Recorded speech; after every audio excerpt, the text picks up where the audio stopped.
And now, live from Isolation Station in Burbank, California, it's The Plague, week 34 of the Alison Rosen is Your New Best Friend show. Tonight, Alison welcomes her guest. He's a comedian and the giant of gimcracks, the chief of tchotchkes, and the god of gigas. It's Ken Reid. And she's a theme park journalist who will tell you all the best places to have an ice-cold brew and a churro with your boy Goofy. It's Carlye Wisel. Tone Zone is here to blast Christmas spirit all over your faces. I'm her husband, Daniel, saying hop on board the love bus and say hello to your new best friend, Alison Rosen. Alison Rosen. Alison Rosen is your new best friend. Alison with her good times never end. Alison Rosen, doing the wavy pencil dance again. Alison Rosen. Alison's your new best friend. Hello, my little chicken salad wraps. Welcome to an exciting, very exciting Alison Rosen is Your New Best Friend Thursday show. I qualified it from exciting to very exciting because for us, we are right on the borderline. It's a liminal episode. As we record this, the election has not happened yet. But when you hear this, it will have. And we'll get into the weirdness of all of that. But did I already say chicken salad wraps and that was submitted on Patreon by Claire? You didn't say who submitted it, but you said chicken salad wraps. Yes. Oh my gosh. I like to keep you guys in suspense. Who sent it in? Ooh. Was it this person? Was it that person? Was it Claire? It was Claire. It was on Patreon. Patreon.com/Alison Rosen. You can submit carbs. You can watch an Ask Alison Everything, AAA or where I will answer your gossipy, nosy questions and I will name names. You can see the video of this episode. You can get weekly bonus episodes. I mean, so much access to me, you'll beg me to leave you alone. It's all going down over on Patreon, patreon.com/Alison Rosen. And I would like to say hello to my guests. Hello, Ken Reid. Welcome back. Hello. Thank you for having me back. And thank you for the distraction this evening. You are welcome. Now, there's also distraction. You know what? I was gonna say there's also distraction tomorrow. By the time everyone hears that, that'll be in the rear view. Well, we don't know what's going to happen Friday. There might be distraction Friday. That's right. I should provide some kind of distraction on Friday as well. Maybe I'll offer a Patreon bonus episode, or maybe I'll go live and I don't know. I don't know what I'm going to do. But anyway, hello, Carlye Wisel, your second appearance. Welcome back. I'm back. You can't get rid of me. I'm here again. Here you are. I see that you have wet hair. Yes. Were you testing what we talked about on the last episode, which was my superstition that unless I shower ahead of time, I will have a bad show. And then I didn't. I was just too lazy. I didn't shower and I felt off my game. I'm freshly showered too. It was a half an hour before we were set to record. And I was like, okay, I'm right on the bubble. I can either like push it and take a shower and I'll be 3 minutes late, or not. And I did it so I wouldn't be the jinx. And now we are both in the showered club, so everything will have to go perfectly. This is going to be the best episode we've ever done. Ken, when did you last shower? Wait, are there people who don't shower every day? Yes, women. Yeah. Well, really? Because I'm like a twice a day in the summer, but every day, at least. Minimum. Okay, so you showered this morning. Of course. Look how much better you think you are than us. I know. I'm from Boston. We're not. Oh, okay, hippies. Unshowered. I get it. Go hate Ashbury. All right. Let's bring in someone who showers all the time. You can't keep me out of the shower. I never even tried, but I wouldn't even try because the one thing I know about you is that you play drums in Motion City soundtrack. The other thing I know is that you love The Mandalorian. And the other thing I know is that you're my producer. And the other thing I know is that you shower every single day before you even do anything. Yeah. Tony Thaxton. Hi. Hello. That's all there is to know about me. I don't even really need to say anything because you said it all just now. So I just reduced you to the essence of Tony. And we know that you showered. So everyone is freshly showered. This is going to be, we're going to knock it out of the park this week. Ken, now you're married though. Yeah. So you know about how women sometimes don't shower, or is your wife like an every single day shower person? Well, I mean, I don't see her sometimes for weeks. Do you assume she's showering all that time? No, she doesn't shower every day. No, I know that See? women don't shower every day. Yeah. I never thought about it as like a man versus woman thing, though. Carly, why do you think that is that we just don't sometimes? Well, because hair is so much work, but I will add that I have like a fun little shower cap. So I'll take a shower, but it won't be a full shower. Yeah, you don't always have to do the hair. I don't want it to be on record that I'm like a dirty person. I just won't. Well, I won't do, it like, is a full now. hair wash. No, I'm taking it back. Well, no, Taking it it's out there. Oh God. I used to fall asleep in the shower in high school. What? Yes, I've Yeah. got a lot of questions. Did you have a bench in the shower or you'd fall asleep standing? No, I had odd sleep patterns. And so I would get in the shower, or would remember getting in the shower, and then I would wake up like on the ground in the shower, just kind of like warm and comfortable. Wow. Yeah. So I've apparently never I'd lay down. I've never done that. Tone Zone?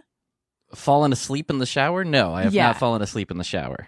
I Carly, will admit that I have laid down in a shower before. It's But nice. not with the intent of sleeping, just cuz. I'm going to need a little more. There are times when either like maybe I was sick or just like was just tired but needed a shower, or like there are times I take showers I don't even necessarily think I need it, and maybe I shouldn't say that as living in California where it hasn't rained since March, but it's just the truth. Sometimes it's like a relaxing thing as well. It's nice. It's Yeah. nice. Do you have a bathtub? Yes. But you prefer, oh my God, the look on Carly's face is priceless. Patreon.com/Alison Rosen. She looks so confused. So, okay. Now I understand not taking a bath because I also don't like baths. I've tried so many times. it's just not my thing. But See, I like them, but I can't fit in a bath. Well, it sounds like Tony would like a bath, but he's instead having a bath experience in the shower. Yeah, I will say I've taken more baths during the last 7 months than I probably have the rest of my life combined, which is not very high, but nothing else to do. Right, there's nothing else to do. But yeah, I much prefer a shower because I think the thing, well, everybody says this about baths, it just seems kind of gross to me. Like you're just kind of like sitting in the water with your filth. Yeah, You're it's soaking. But you're laying yourself. all the way down in your shower, and you don't think that's problematic? well, it's washing away the Yeah, dirt. it's like that water's like being it's not just sitting there. Recycled. Yeah. Here's the difference. It's like blowing your nose versus into your mouth and then just leaving it in there. Oh my gosh, yes. Look, I'm in no way defending this move or claiming it's normal. I'm just admitting that I've done it. Wow. I like it. I lay down in the shower whenever possible. I just would think it would be so like I'm at the age now where I can't even comfortably sit on the floor and then get up. I'm like, oh, I'm going to feel that tomorrow. So I just can't imagine being comfortable on the shower floor. Also, I will say, to Carly's point, the floor of the shower seems sort of like a sink in that it's not very clean, even though it might be very clean. Every time I take a shower, you got to scrub it first. What? I mean, not like you don't like sanitize it with a blowtorch or anything, but you spray it and then you scrub it a little and then you just rinse it off and then you get in there. How do you have the time? Yeah. I got a lot of time. A lot of time. Yeah, who doesn't have the I time love- right now? I remember, and this is a gross story, a little bit. It's actually not as gross, but I'm realizing that it's gonna come off as gross. And yet I will tell it anyway. I freaked out because I noticed there were these teeny tiny little bugs inside Elliot's baby wash tub, like bathtub, tiny baby bathtub. And they were very tiny, but they were still, I was very grossed out by them. And I posted something about it on Instagram. And then, Bug honey, don't. Yeah, I've got a real thing about insects. I don't like them. And then a woman responded and was like, you need to dry it out and put it in a cool, dark place, every single night. And I was like, oh, thank you so much. And she's like, I hope that helps. At least now you know how to avoid this. And I was thinking, but I just like to turn it over and let it drain and leave it till the next day. The idea of actually drying it out between every single use when I use it every day was overwhelming to me. So the idea, Ken, of sanitizing your shower every single time, wow. I mean, you're cleaning. I knew a guy, Tony may know him as well, who played drums in a band and who wouldn't shower when they were on tour. And he'd play drums in a bathing suit. And then while they were driving to the next city, he'd have the bathing suit hanging out the window to dry. And then it was dry when they got to the next town. He'd put the bathing suit back on and play drums in the bathing suit. Who is it? Are you not going to say? It was Bill Stevenson from The Descendants. Oh. I did not know that was a move of his. I don't obviously I know who he is. I don't know him though. Yeah. Wow. Yeah. That's what you not drying your child's baby bath sounds like to me. I feel like they're a little bit different. They are different. I mean, for a few reasons. Okay, so let's get into the fact that we're recording this on Monday. Election is Tuesday. No one really knows when we're going to have the results. You guys are going to hear this Thursday. So it puts us in a bit of a pickle in that I feel like all sorts of things are going to or could happen between when we're talking right now about life-changing things like dirty showers and what's actually going to happen. How are you guys feeling? Good. Anxious? You feel good? I'm feeling good because I'm compartmentalizing all of my stress for tomorrow. So today I'm just enjoying the ride. Tomorrow's when things really get serious. And the day after, and maybe the day after and after that. I truly believe it will be an absolute crushing defeat. Of Trump? Yes. And he will fold into a complete mess. It'll be like, that footage of when the TikTok kids humiliated him in, where was it, Wisconsin? And he thought he was going to have all those people at the rally and there was nobody. And then there's a footage of him getting off Air Force One and walking. I feel like it's going to be that times 1,000. It'll probably, maybe it'll take till Wednesday for that. And then it'll just be, and then I'm nervous about between then and January 1st.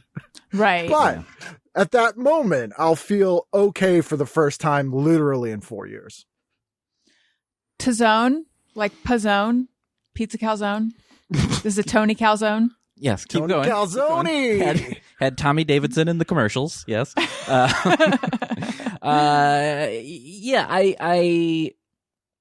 I hope Ken is right.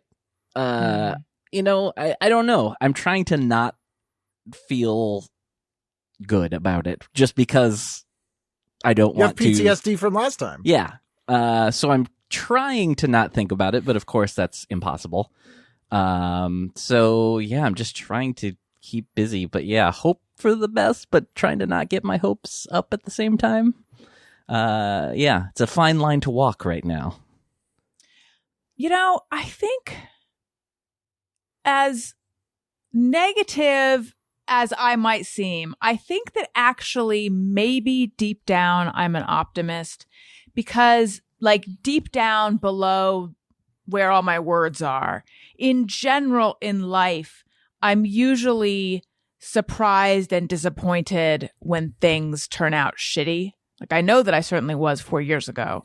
So I think that the reason I feel somewhat sane is because I am hopeful that things will go the way I want. And of course I have to acknowledge the fact that I have listeners who, don't agree with me politically and they see this all very different. But, I think it's no secret that I would love for Trump to be voted out. I feel it is imperative. So I am hopeful that there will be a defeat, like Ken says. I'm scared too, though. I'm also worried about, It's weird though. I have this feeling of remove from all of it, almost as if like I'm watching a TV show or something. Well, because we're in lockdown, I think that's part of it. Right. Everything's disconnected. The fears of violence on the day, like I'm sort of thankful that I don't have to go anywhere that day. I'm thankful that no one is scheduled. Like our nanny is out. She had surgery and she's out right now. So she won't have to be driving here. But then also maybe it'll be like a Y2K thing where we're all prepared for something and then nothing actually happens. That's the same thought I had, yeah. Did you have the Y2K thought? Mm-hmm. Yeah. Well, see, the weird thing to me is that I feel like people who are sane and against Trump see the gravity here. Because literally this is like a war we're in right now with COVID. Like if we had enemy soldiers on US soil killing 1,000 people a day, I don't think there would be people who are like, it's no worse than normal killing. Like, they were going to die anyway. They're going to die anyway. It's just the people can't run fast.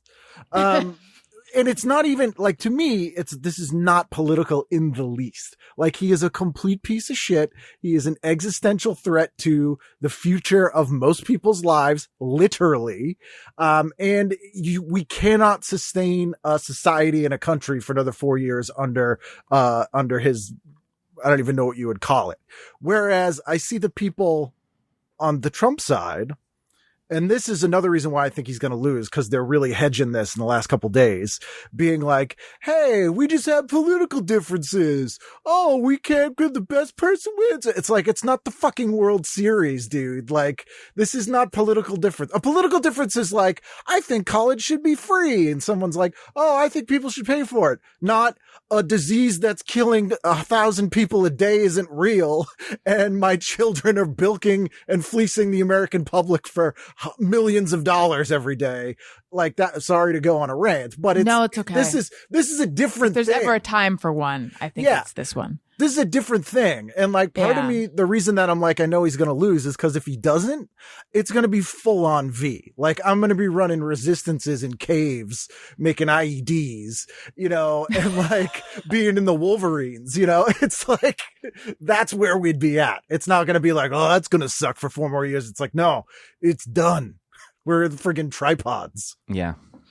You're going to break everyone's thumb. No, you're going to break everyone's fingers. If I had to break everyone's fingers, I would do that.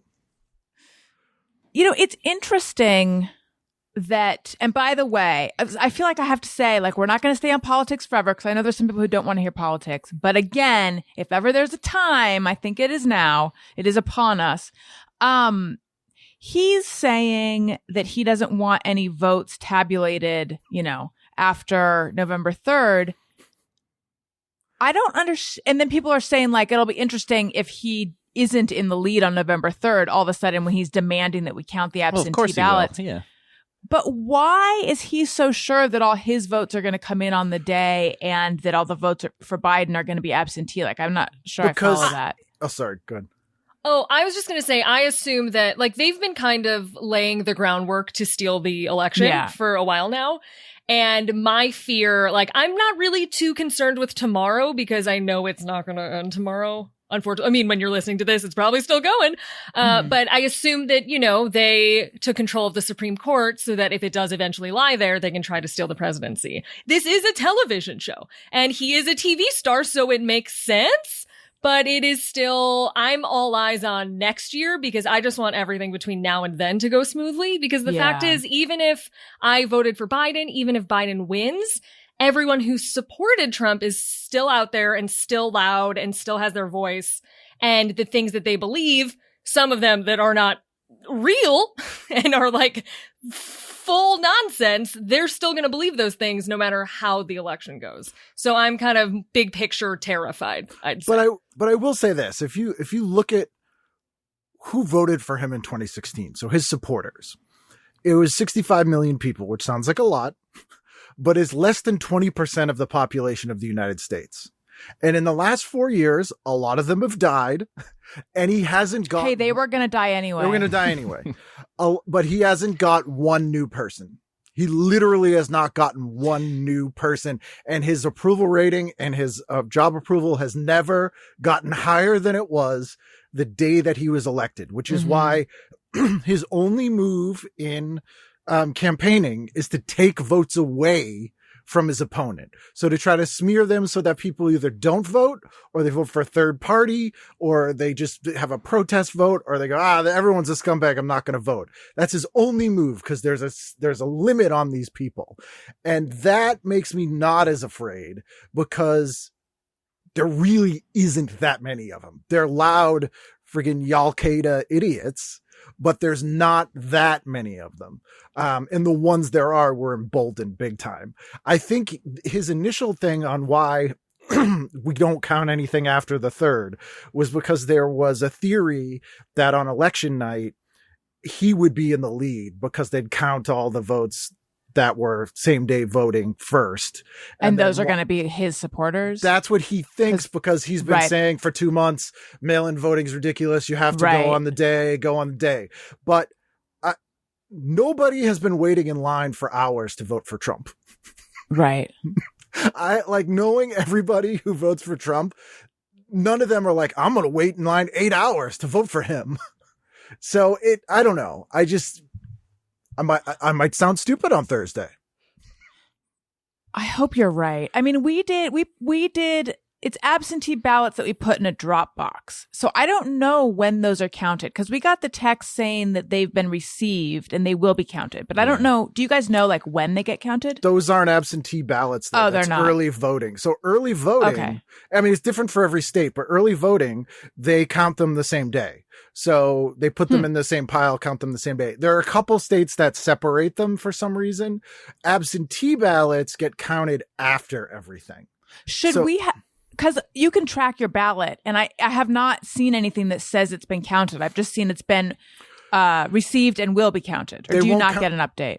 I don't think they update you, but they would not count it until election day. Okay. So they'd prep it. So basically they'd open it and put it in the pile with all the ones that come in Tuesday. And then you wouldn't know the difference between them. Most states do that, is my understanding. So if you had to guess, this is a gross thing to guess about. Not as gross as bugs in Elliot's bathtub, but do you think there will be violence tomorrow? So when people hear this, was there violence a couple days before? I don't think so. I will admit it's in the back of my mind, and it has been a concern. And yeah, I'm trying to lay low. Although I think here especially will be, there's not really much to worry about, I don't think. But I am slightly concerned, but obviously hoping that that's not really the case. Because kind of like what Ken was saying, I do feel like there are a lot more of us than there are of them. What kind of violence would you think would happen? Like his supporters would take to the streets because he lost? I don't really know. I've just heard people talk about being worried about violence. I know that on Nextdoor, someone was saying that, like, why is it impossible to get to Costco right now and Ralph's and like that in sort of a Y2K way. I said that in such a weird way. Y2K way, like people are just like expecting shit to go down. I don't know. I think the idea that there'll be intimidation at the polling places, I don't know. But it doesn't matter to a degree at this point. Like 80% of the votes have been cast already. And so if it is his people out on the day, like who are they going to intimidate? Like if they intimidated anyone, they intimidated them to vote early or mail their vote in. The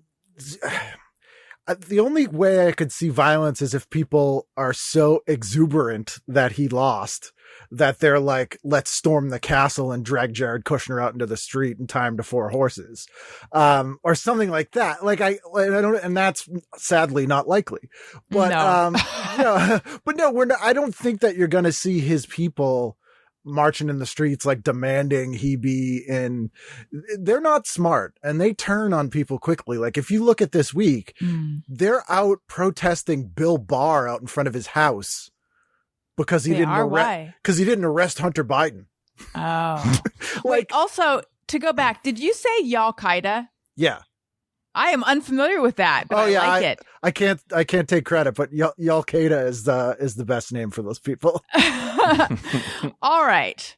Let's move on. Unless anyone has any more politics they want to get into. Oh no.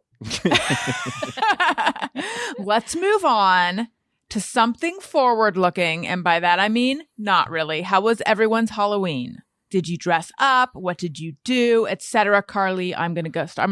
Wait, actually, I have something to say before I ask that. Carly, I saw your kitchen on Instagram. I am in love with your kitchen. Was that custom? What is your kitchen story? Thank you. So a few years ago, we got a house and it was, it's the type of house that everyone rips down to build a modern farmhouse in. And we were like, nope, we're going to make this look like it did in the 20s, just nicer. So not a smart financial move probably, but we redid everything. And the kitchen was just like a Pinterest board that came to life. And it turned out really nice. Though everything is really tall, which I didn't I don't notice it because I live here, but I lived in Colorado for a few months this year and came back and was like, oh my God, these cabinets are so high. Are you tall? I'm like 5'7.5". I'm tall-ish, but I mean, there's some stuff up there that's hard to reach. Yeah, you got to get a step stool to get some of our stuff too. Did you? And thank you. Did you live in the house while you were remodeling? Oh my God, we lived in multiple Airbnbs. The house took longer than anticipated, as every HGTV show should have taught me and didn't.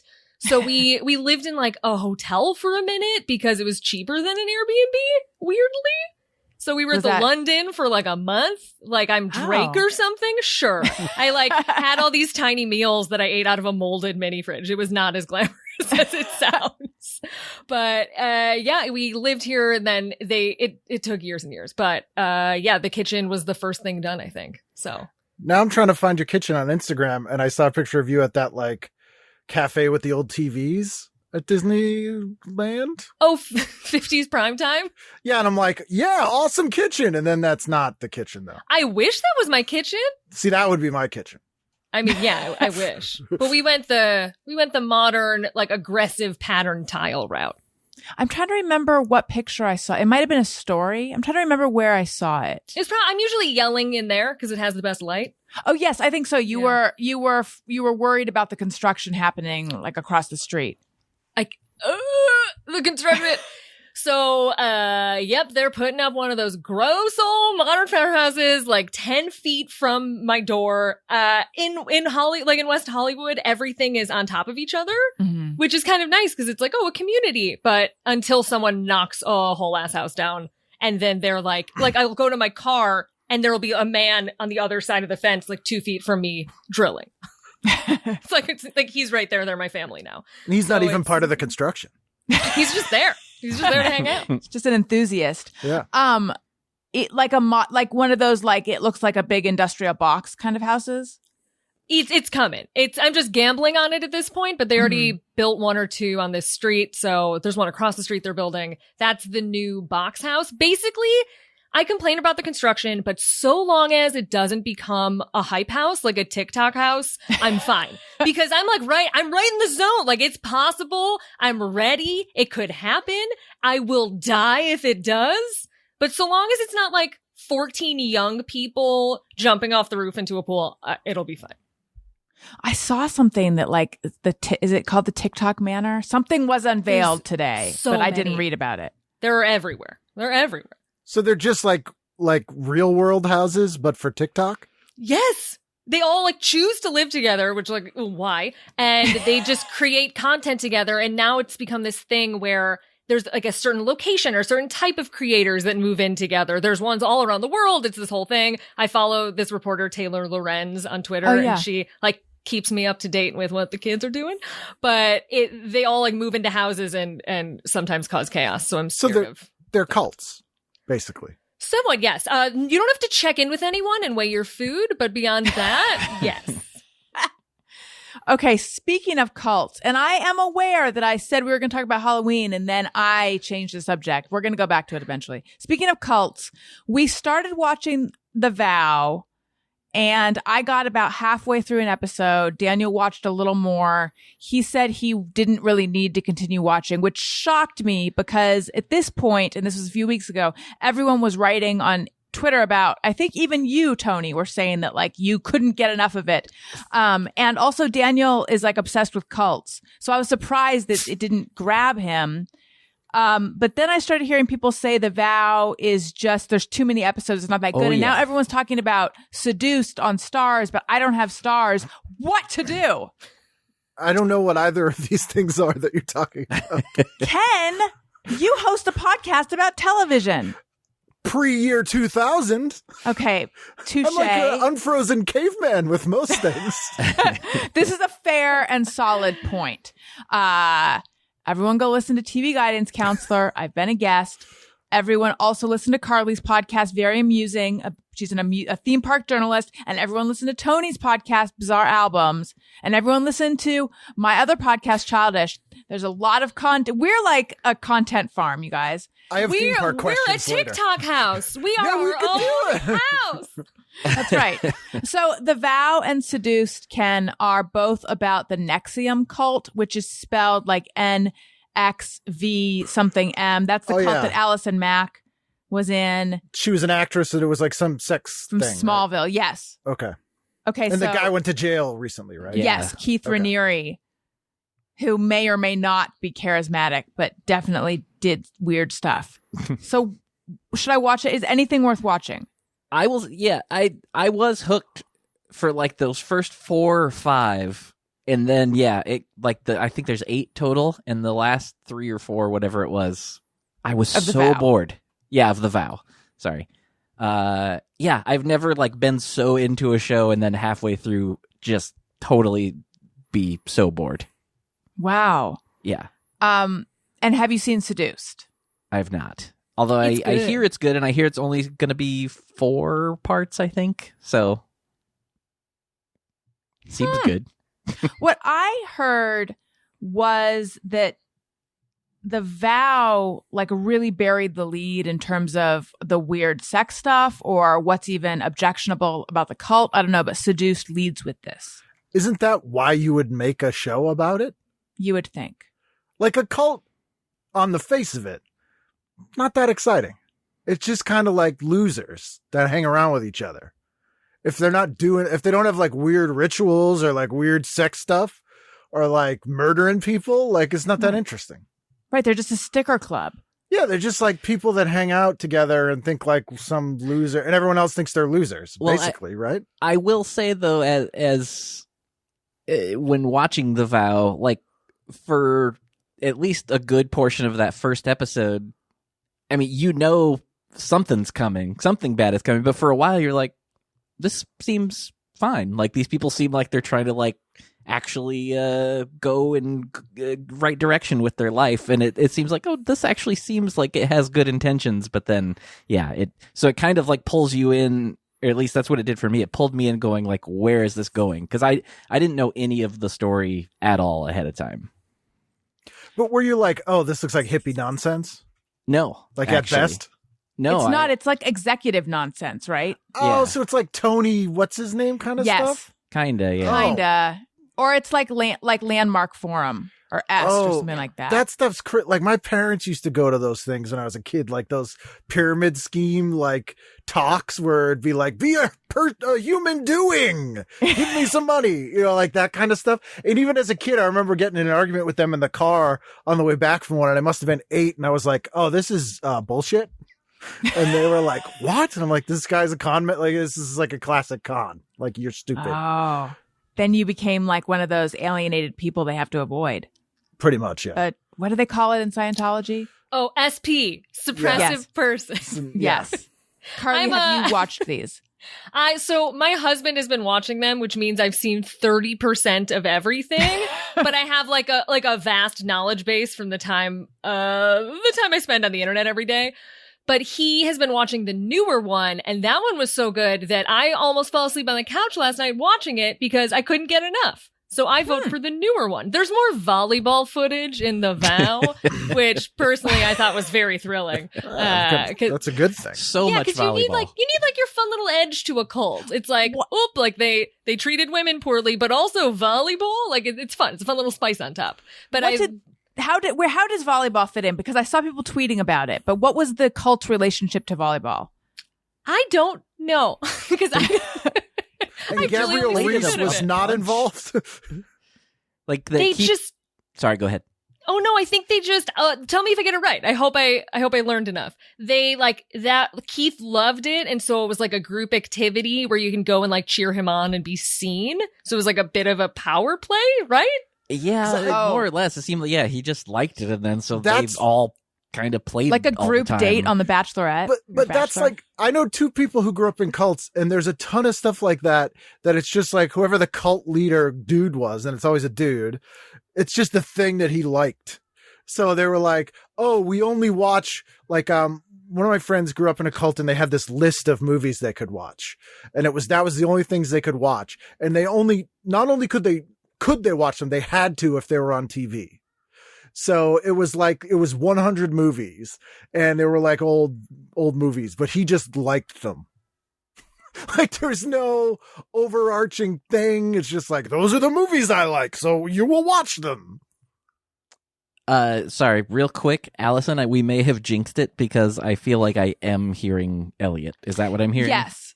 Okay. You're hearing him going, ha, ha, ha, ha, ha. He's doing his Dracula laugh, and it is very loud. So let me go see if I can. Okay.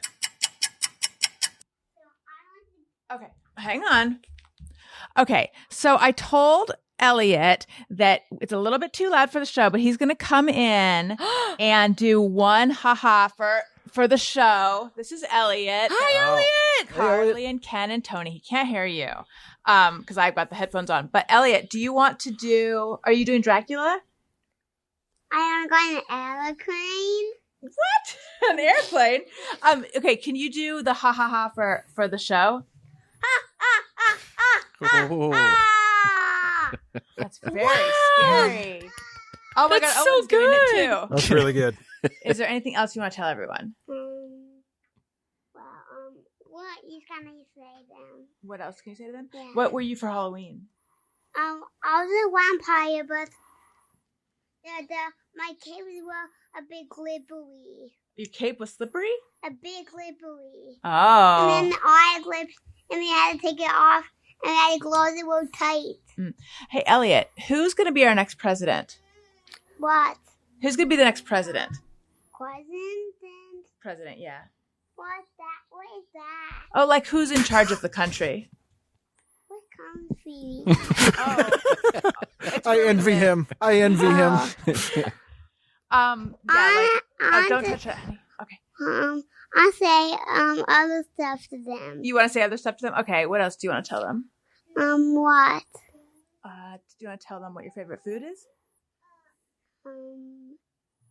Spaghetti. Spaghetti's a good food. Good call. And what's your favorite Disneyland ride? Disney ride. Yeah.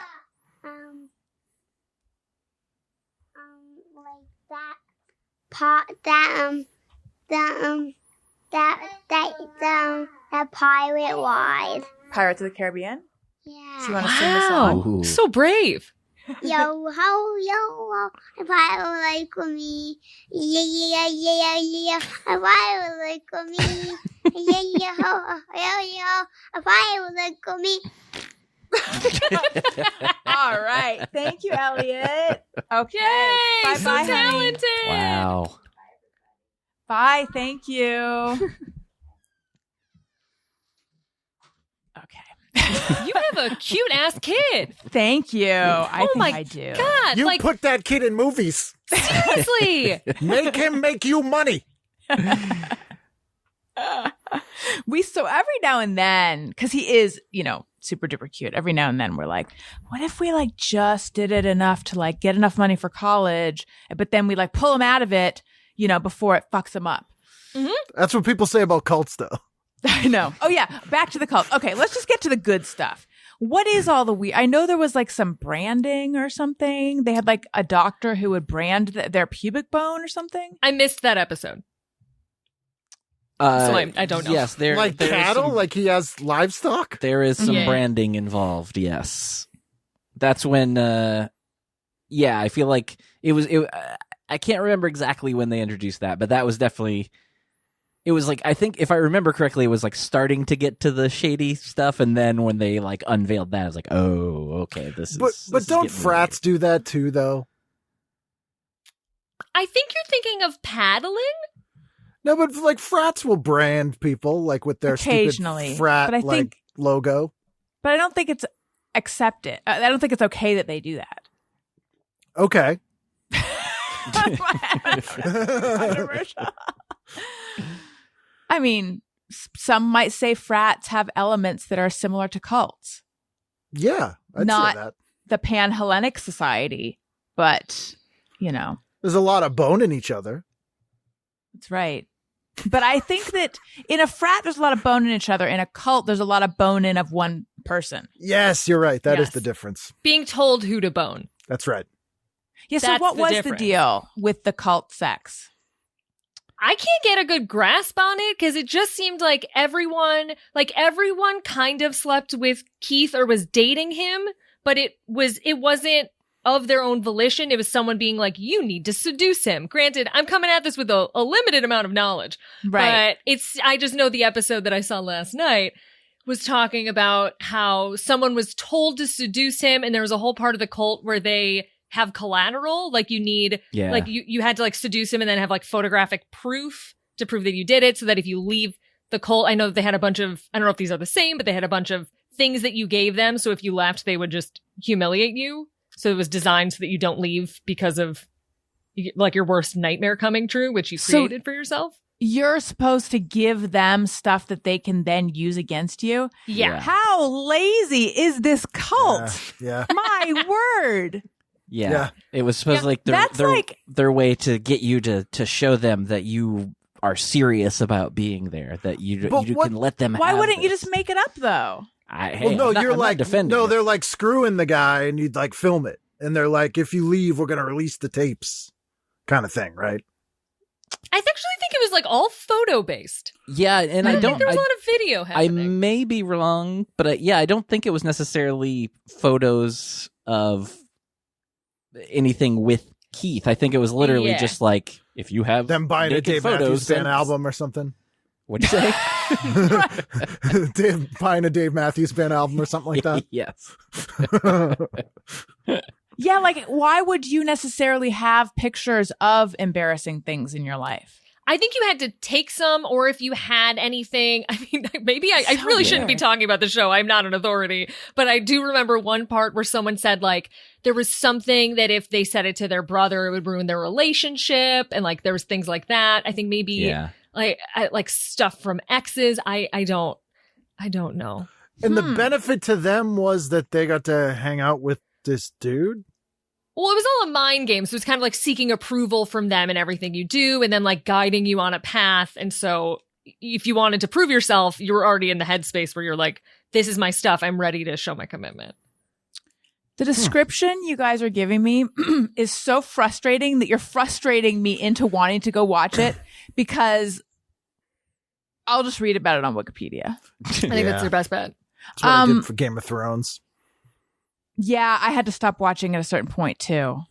Listen, you know what is not frustrating, but is delicious? What? I'm the queen of segues.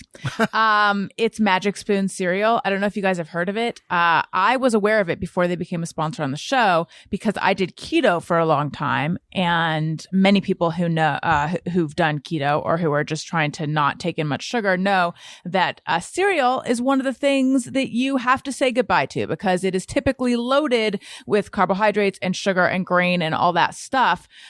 So then when I heard of this Magic Spoon cereal, Daniel told me about it. it. He cheated on me. He heard about it on another podcast and he used their code. Now, granted, it was months before they came on my show, but I still, in the same way that like you can be in love with someone and feel jealous about people that they once dated before you came around, I feel like he cheated on me by using another podcast code, but he ordered it and it arrived and I tried it and I was like, this is amazing.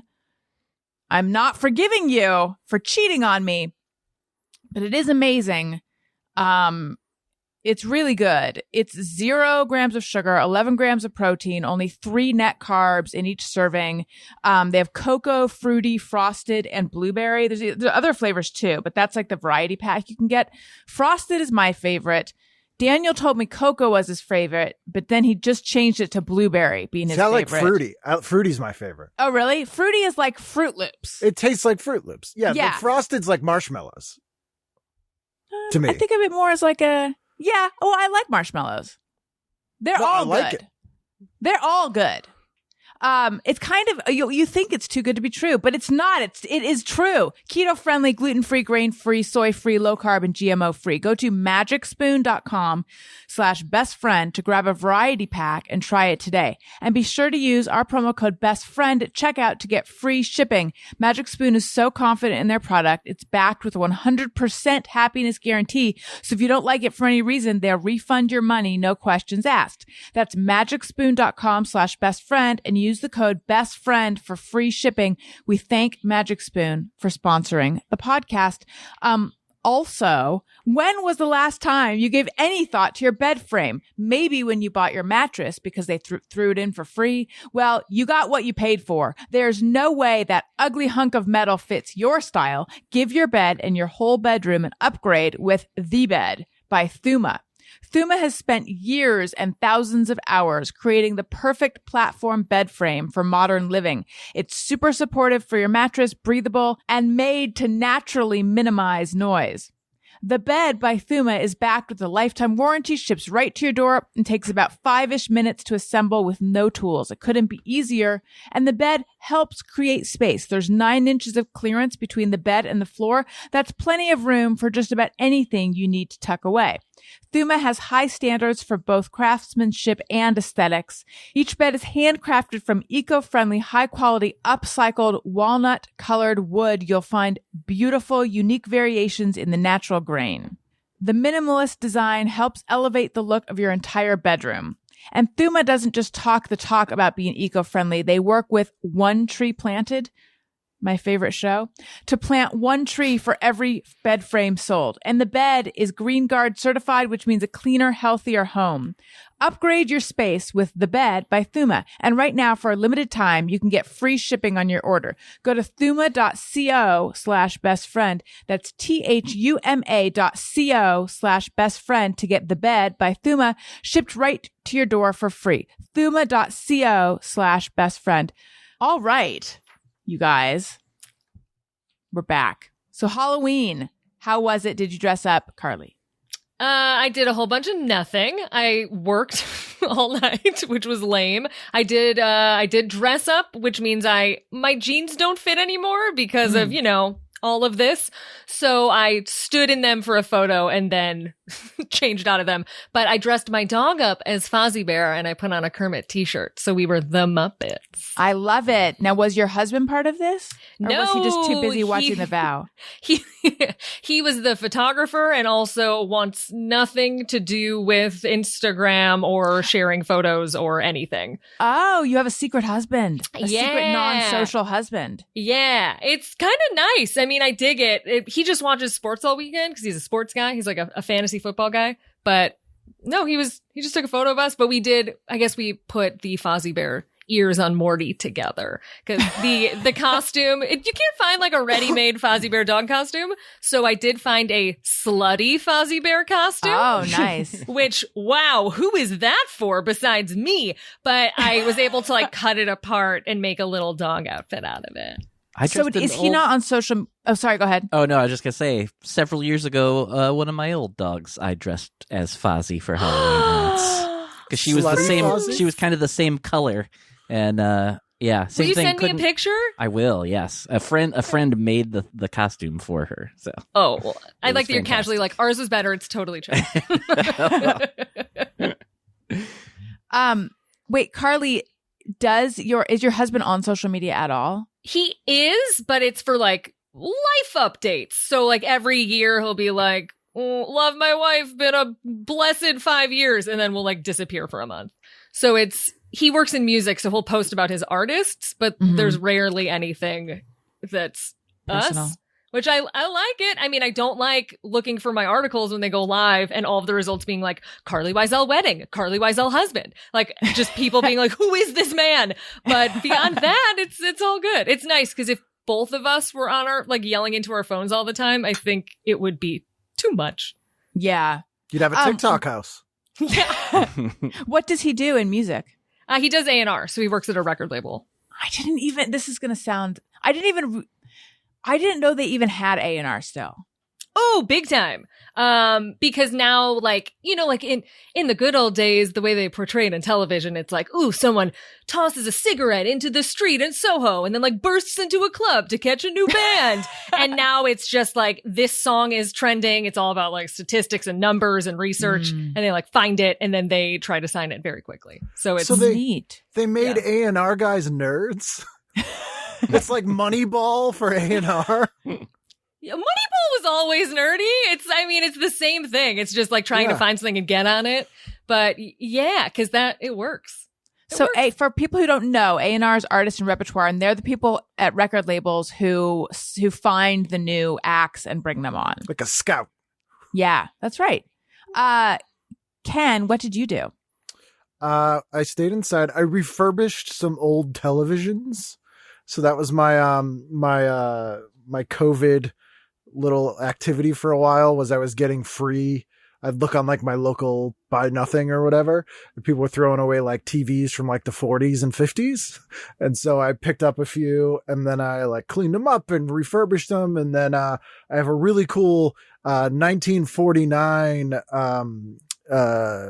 Zenith Lexington, which is a porthole television with the round, looks a bit like a little bit like a washing machine. They cost $695 in 1950. Wow.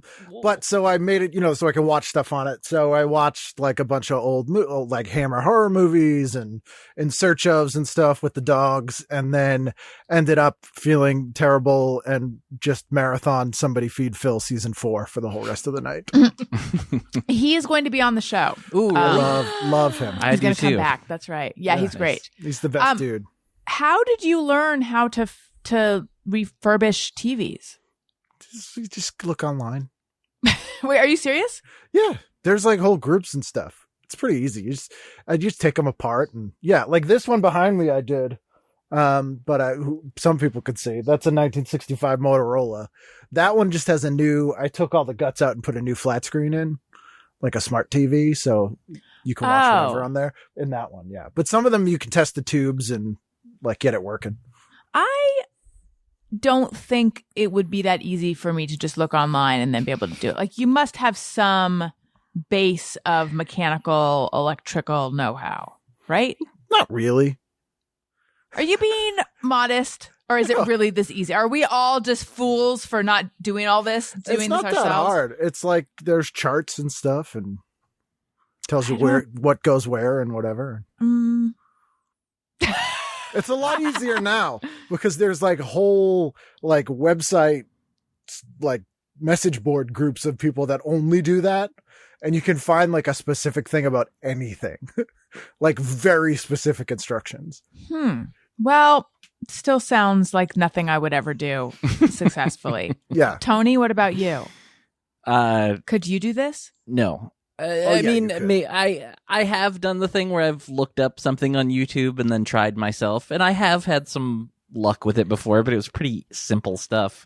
I don't have very much faith in myself for doing those things either, because I feel like I'll screw up something on putting an IKEA thing together. So yeah, probably not going to go well.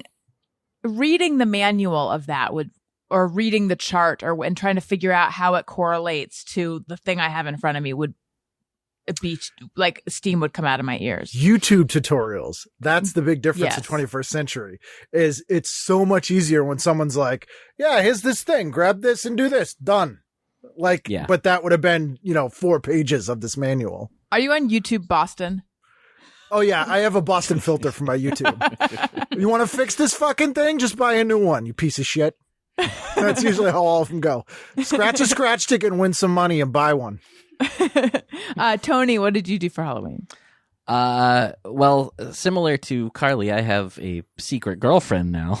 And I went to her place and just kind of hung out. Didn't really do anything. I did not dress up. And we just hung out there, had dinner. Her mom is in town visiting, and her mom made dinner. Ooh. And I just hung out there. Like, Oh, literally, I can't think of anything that we did other than just hang out. Oh yeah. Yeah. I see. I know where I got you. Was this the first mom meet? Yeah, well, I had met her technically the day before, but yeah. Oh, wow. Ooh. Yeah. This is moving at quite a clip. Yeah. Or it's not, and I can't tell because I've lost sense of time. Yeah, I mean, everything feels insane, but it's been several months now. We're already So- 4 months, yeah. So wait, is she not on social media at all either? No, she is, but she just, What's her tag? she prefers to not be, get too specific with anything. She just likes being private. Did she Oh yeah, specifically? I get you. Private. Did she? Little private dinner with mom. I got you. Did she? I don't know who Ken is anymore. I am entertained. Did she specifically tell you, "Don't mention me on Alison Rosen as your new best friend"? I beat her to that, and I just straight up asked her. I said, You said, "Can I mention you on this great podcast that you should be subscribed to Yeah. if you're not?" You'll be beloved. Oh, she's listened. I brought it up to her because I knew that she is kind of private, and I was like, "Do you care if I talk about things?" And she doesn't care if I talk about things, but just doesn't want me to go into names and things like that. That is so reasonable. Yeah, Yeah, it's crazy. I like that. she's very reasonable, which I'm a big fan of that. Is that what you find most sexy about her? I mean, Reasonable and sensible. Right now, it's nice to have some reasonable companionship. Yes. Yeah, that makes sense. Yeah. You know what else is reasonable? I really think that I could have done better than that. But look, recent times have reminded us how important and awesome healthcare professionals are. This time last year, we were cheering for our favorite sports stars. Today, we rightly cheer for nurses, doctors, respiratory therapists, techs, and more. Figs, they make scrubs and other medical wear. And then also they make stuff. I mean, it's pretty much for healthcare professionals, but also they make hoodies with tons of pockets, and they make stuff that you might be interested to if you don't work in healthcare. But Figs, their mission is to celebrate healthcare pros and make sure they have the awesome scrubs they need to perform their best. Figs scrubs are engineered with the innovative functionality found in high performance athletic apparel, because healthcare pros deserve scrubs as epic as they are. And they're ridiculously good looking. They're comfortable. They come in different colors and styles, from classic V-neck tops and straight leg pants to athletic inspired crew neck tops and jogger pants. They have lab. I almost bought myself a lab coat, and then I thought, do I need this? And I was like, no, but I just want it. Lab coats, jackets, tote bags, compression socks.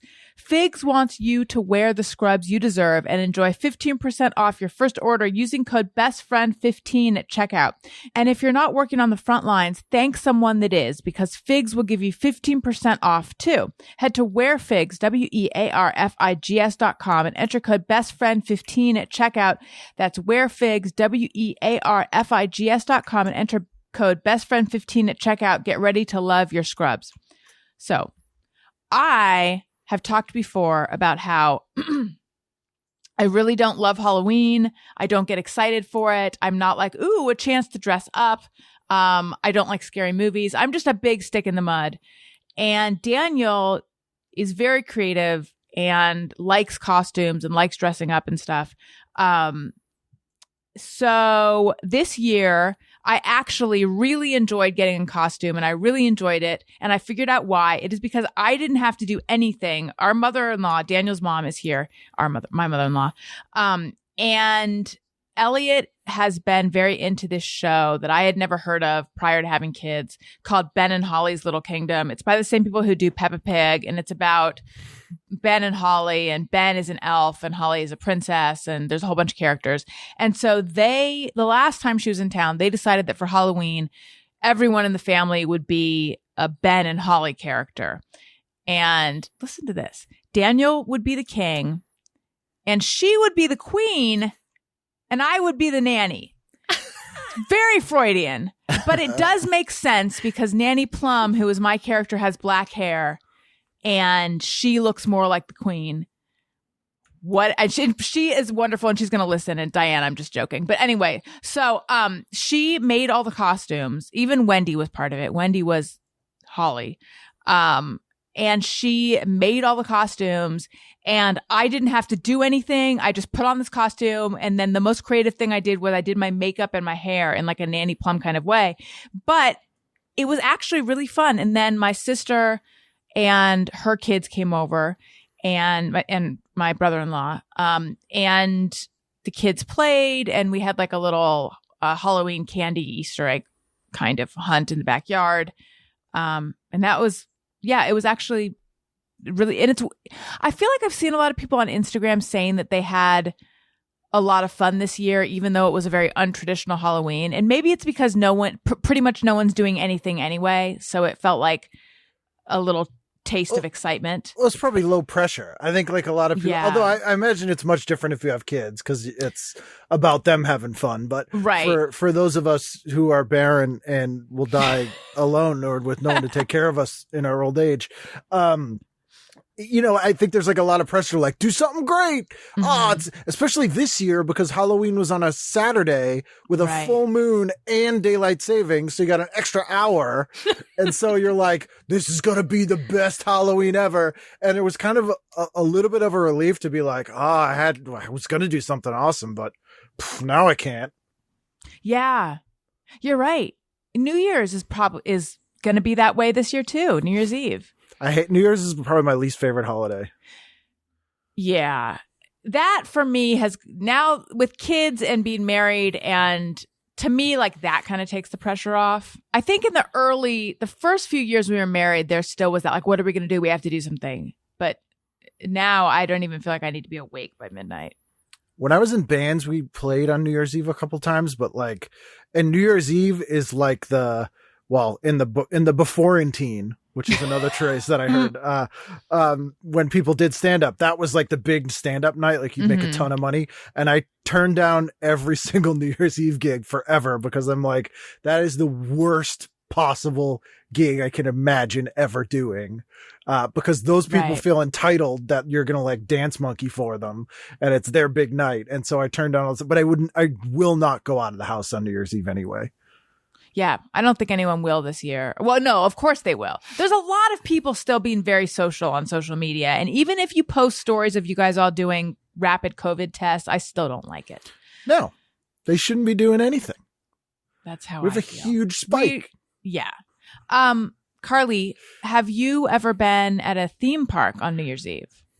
I have not, because it's one of the very busiest days of the year, and I don't want any part of that at all. Like, I don't want to be in a big, dense crowd, like 10 out of 10, worrying about how I'm going to pee. I get very worried if there's like no straight shot to a bathroom and if you have to wait in line for an hour to pee, not happening. I do prefer to go to Phish shows on New Year's. That's like the top tier New Year's. Yes, I am. Oh my God. How did it take this long for that to come out? Usually Phish fans offer that right away. I keep it buried. At my first job interview, they were like, what kind of bands are you into? And I was like, I really like Phish. And they were like, don't tell anyone that ever. So it's been choked down. I got the job though. But what was it? It was at a record label. So they were like, shh. What label? Was that Death Row Records? It was at Epic Records. Okay. What did you do there? I did internet, which like that's truly the best way to explain it. It was right when they were like, we should have digital people, which sounds 4,000 years ago, but was not. It was kind of recent. So I updated everyone's website. It was when artists didn't really have their own websites or like a team dedicated to doing that. So we just updated them with like new Sade album out, or sent out emails. I like ran Twitter accounts when Twitter started. It was just a lot that's of like, cool. What year was that? time. 2009 to 2011. Okay. Is that where you met your music husband? Yeah. We were stuck in that office it was like a real Titanic situation. Like the ship was sinking and I guess he was my lifeboat. Wait, were you Sade's Twitter? Because I definitely follow that. I was not, but I think my friend Susan was. Tell Susan good job. I will. I was Sade's email newsletter. I was also on that. You're welcome. Wait, is Epic not around anymore? It is, but it's dead to me. Oh, I see. Okay. Well, it might excite you to know my brother went to University of, how like deep into, are you super into Phish? Yeah.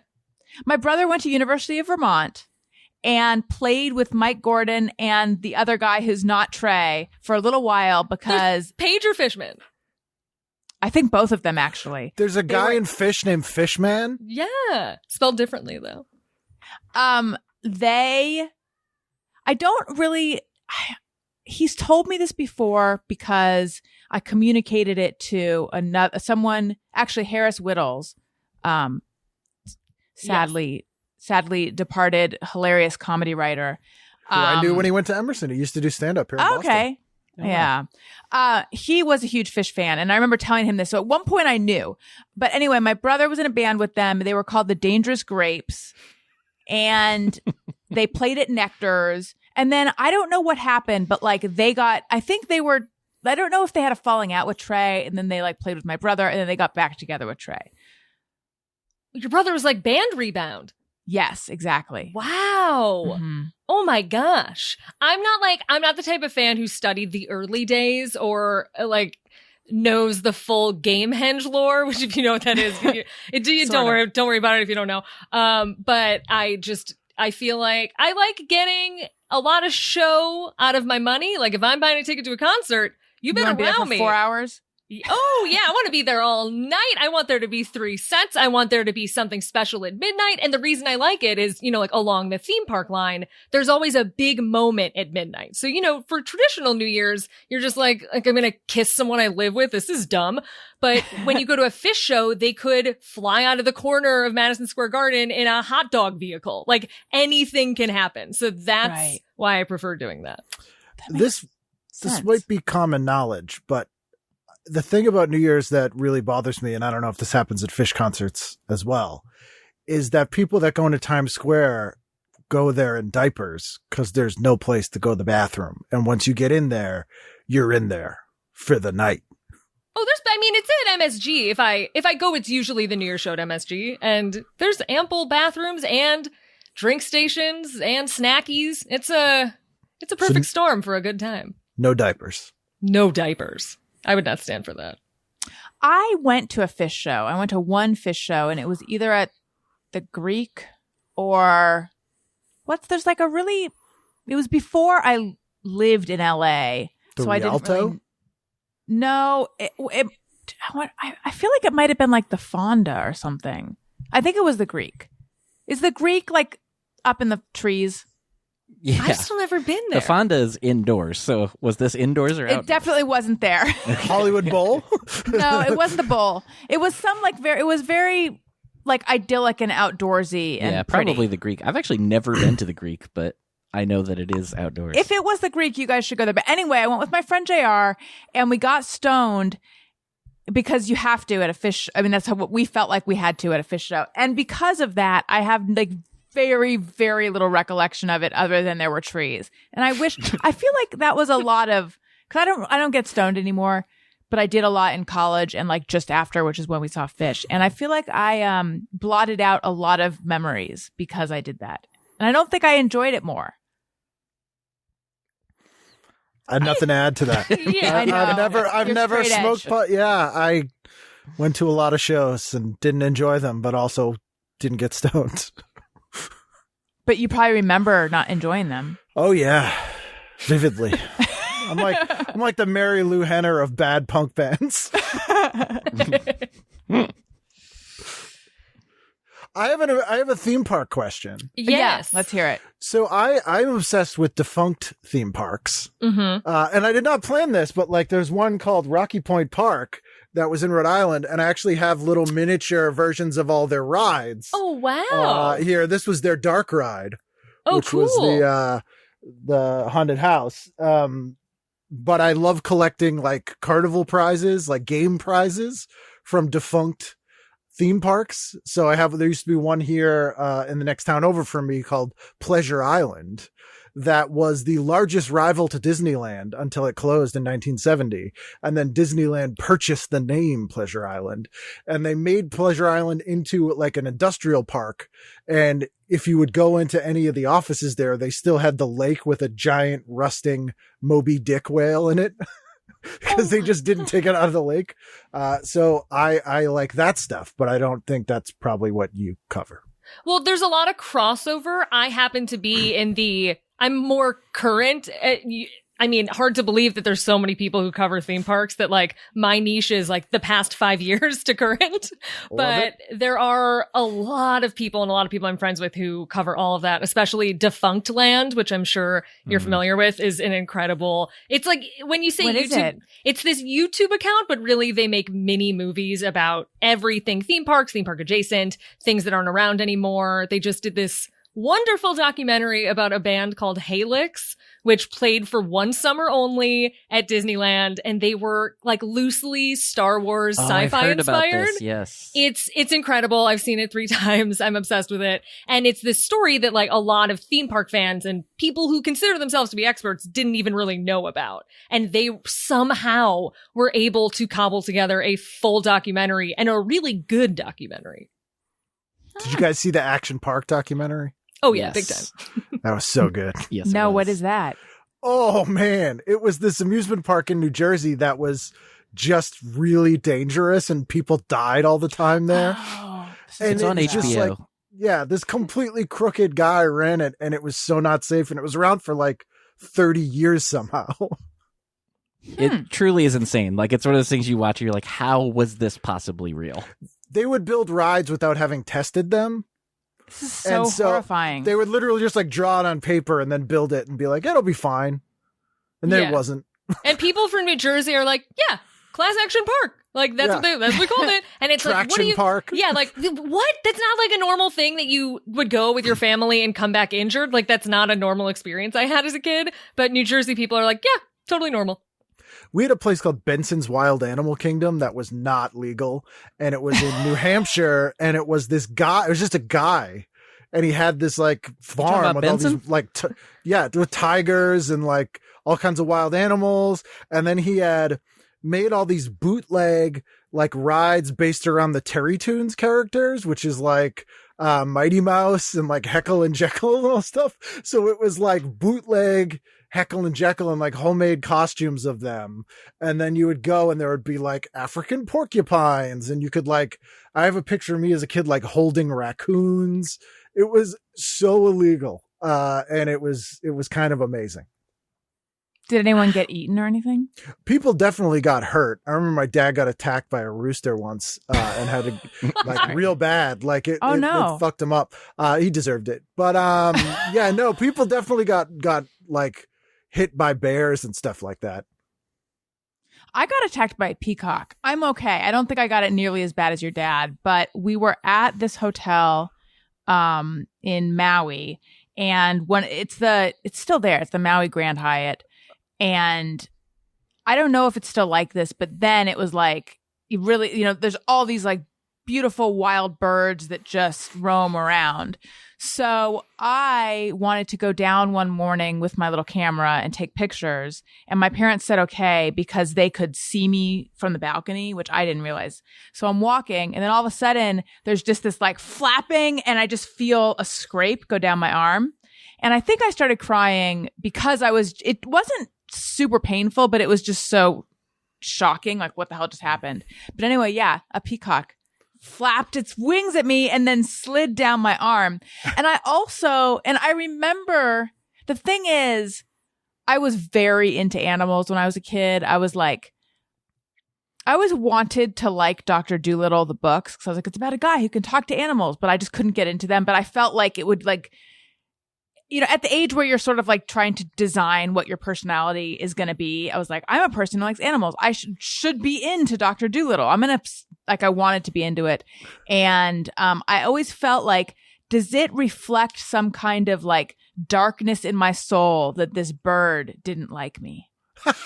No, they're angry birds. Like we have wild turkeys around here, all everywhere, and they will fuck you up. Like turkeys will kick your ass.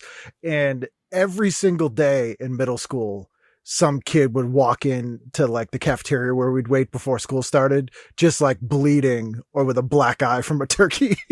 Oh my Where God. do you live? Just outside of Boston. Okay.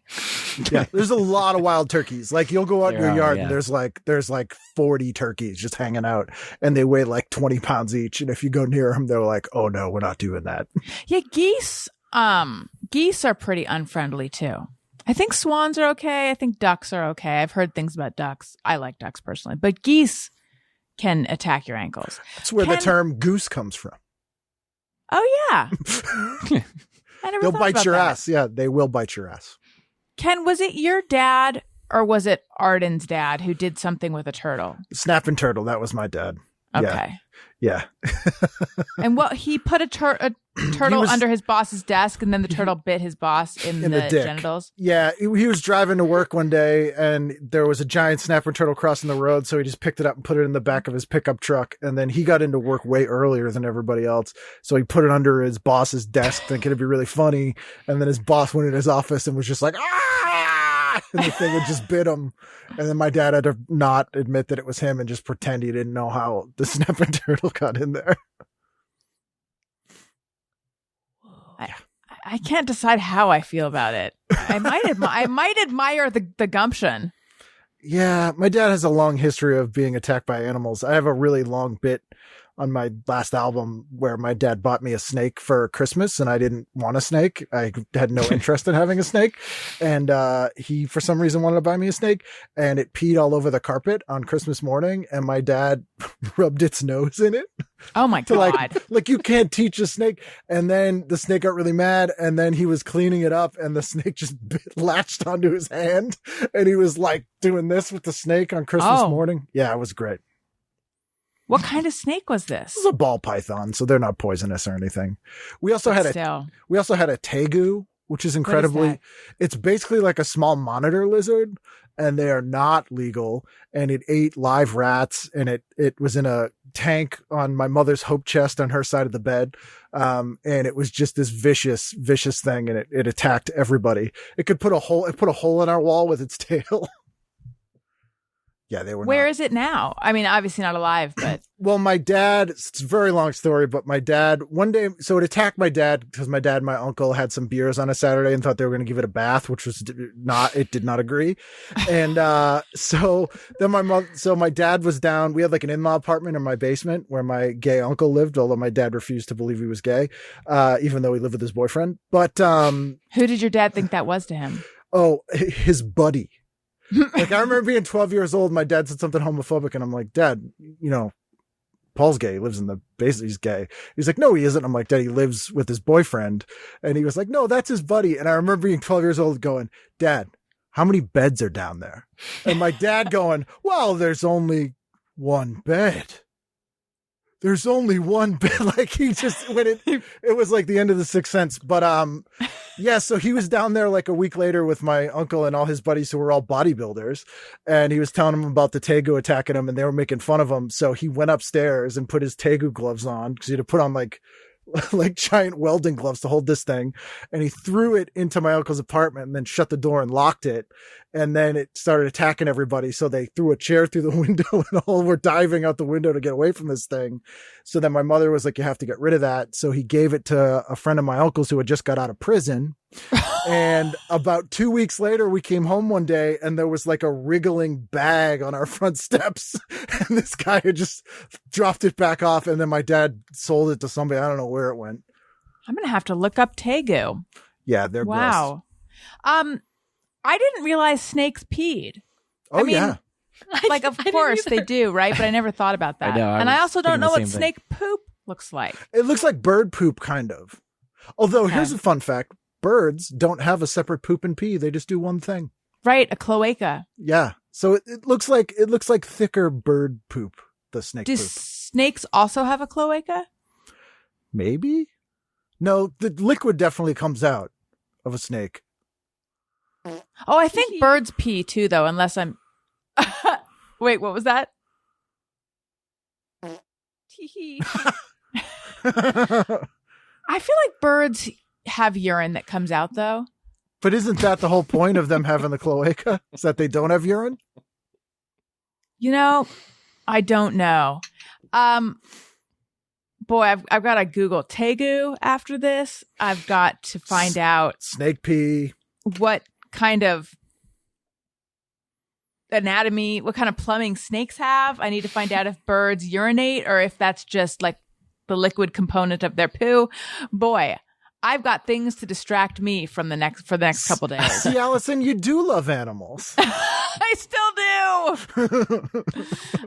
You guys, this has been very fun. Thank you so much for joining me on this weird Monday evening. I, for one, not loving the time. I used to love getting the extra hour. Once you have kids, though, they still get up at the same time. So then it just makes you a little bit resentful. Yeah, dogs are the same. Yeah. I would like to welcome my new patrons, Tracy M. and Lisa M. Welcome. I am doing a promotion right now. You can sign up for an annual membership and you get 2 months free. So it's 12 months for the price of 10. Patreon.com/AlisonRosen. Please, if you like the podcast, make sure you're subscribed and click 5 stars and leave a nice comment. It helps us out so much and we read them on the show sometimes. Subscribe to me on YouTube, youtube.com/AlisonRosen. I'm on Cameo and listen to Childish. And Carlye, tell everyone where they can find you. Yes, you can find me on the internet at Carlye Wisel all day long, all day. Love to waste time. And my podcast, Very Amusing, is available all of the podcast places. If you're interested in theme parks and want to dive a little deeper into how things are made or strange stories or just much more detail, we have it all at Very Amusing. There you go, Ken. I'm at tvguidancecounselor.com. My guest this week is Cato Reardon from the Pogues. It's a very fun episode that is out this week. And Meryl Marco is my other guest this week. So nice. Listen to that. I am also at Kenneth W. Reid or at TV Guidance on all the things. REID Reid. Wonderful. Tone Zone. At Tony Thaxton, Twitter and Instagram. My podcast, Bizarre Albums, every Tuesday this week. If you've been wanting a podcast about Burt Reynolds' country album, this week is for you. Thank you guys so much. Listeners, thank you for listening. I love you. Goodbye. Hey, do you know about the Allison Rosen show?